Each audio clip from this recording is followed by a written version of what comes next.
one to live your life. Sabi mo, I love you.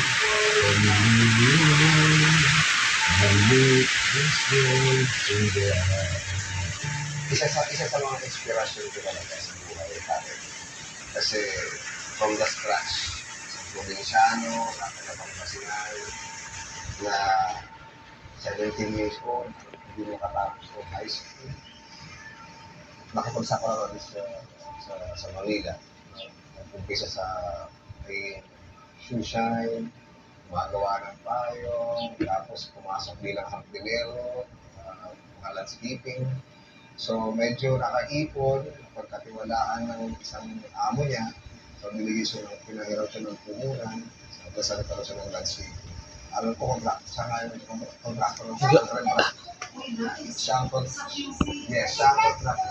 Sa Lolo Pier. Sa Lolo Pier. That's why you have a room because of Lolo Pier.